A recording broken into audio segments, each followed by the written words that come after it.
You're listening to Ice Okay, all right. Had enough of this. I'm getting off the show. Dixon. Absolute trash. This is, if I heard this, I'd be like, this is absolute garbage. I wouldn't even consider rating it. Sit down and buckle up. Keep things light and really just go for the throat against Peppermint Patty.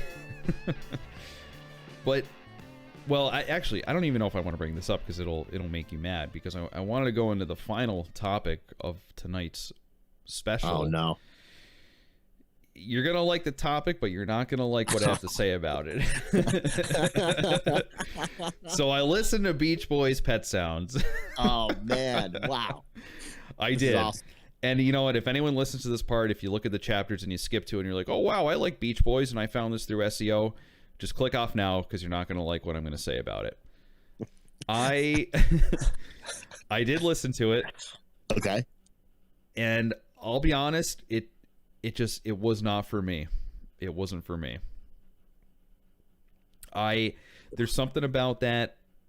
Oh man, I don't even know how to describe it. Like not even that genre, but like it had like that early 70s, like actually, well, late 60s, because that's when it was made, right? Like I looked it up and I think it was made in like 1966, I think. Yeah, something like that. 65, But 66. I don't know. I couldn't get into it. It was, and you know what? You know what the funny thing is? You know how I listened to the Pink Floyd album Right. for last episode? Well, I went to the album again and just listened to it without any visual stimulation that I was getting from The Wizard of Oz. And I actually enjoyed listening to Pink Floyd album and Wow. listening to some of the songs again. But then I went to the Beach Boys and I'm like, it's just not for me.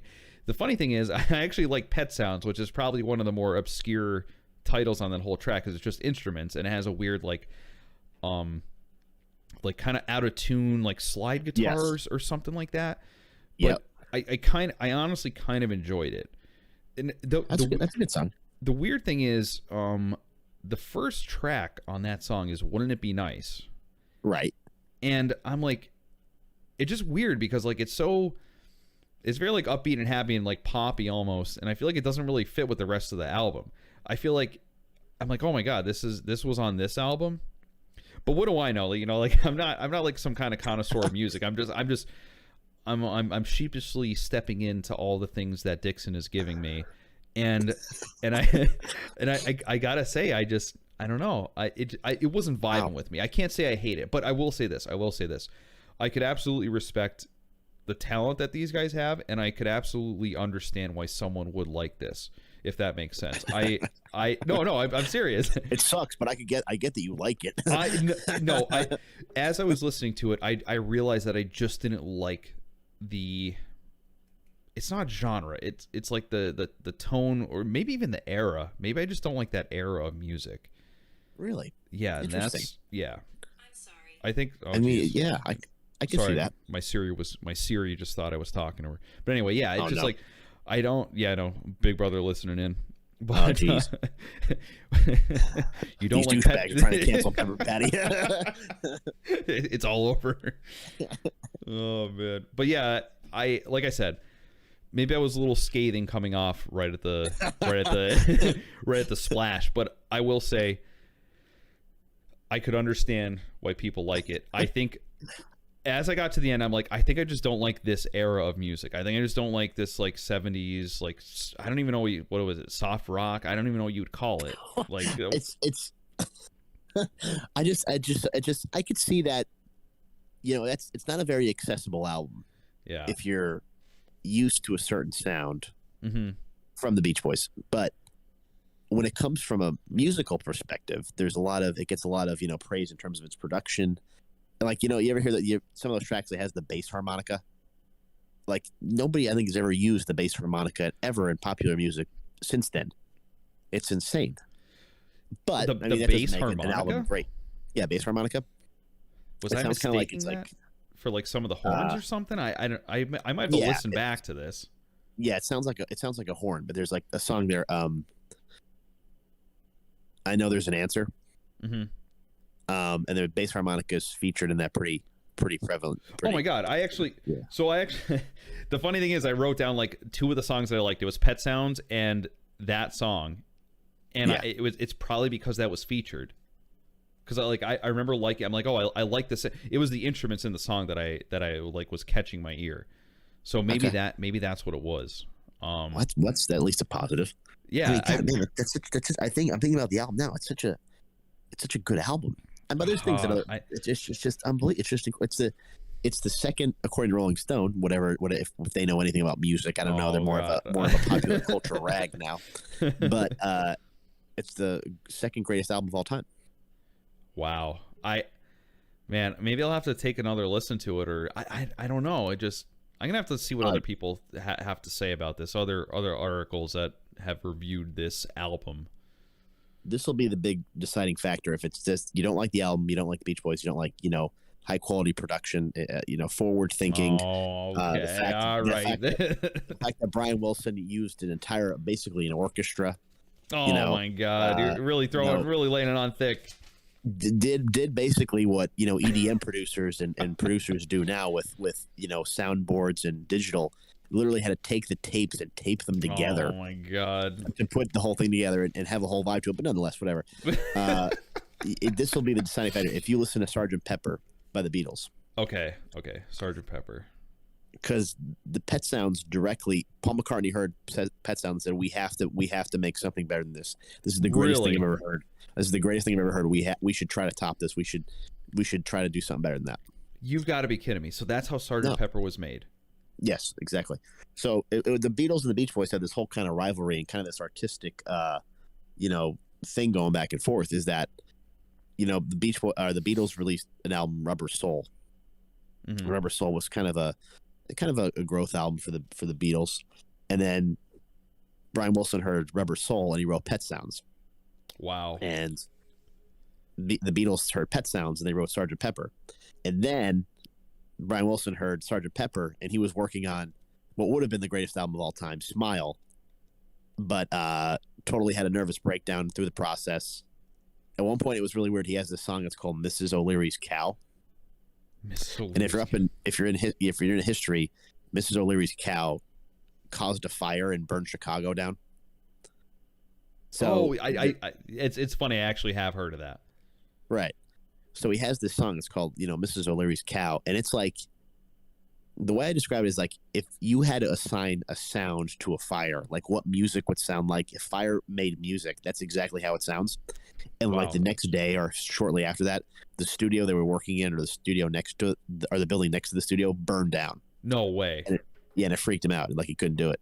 Oh my God. Like he really freaked him out. He was, he was schizophrenic, dealing with a lot of mental illness. Yeah, it's one of those things that like they had this, and so Brian Wilson, that project was scrapped. It was combined into this really rush job album, Smiley Smile, which is good on its own, but it's not the real thing. Right. But out of all that came the song "Good Vibrations," which is Brian Wilson describes as a pocket symphony to God.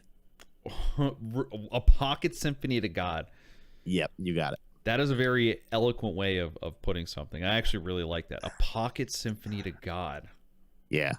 Wow. Good vibrate. And he said it about Good Vibrations? Yeah. Uh-huh.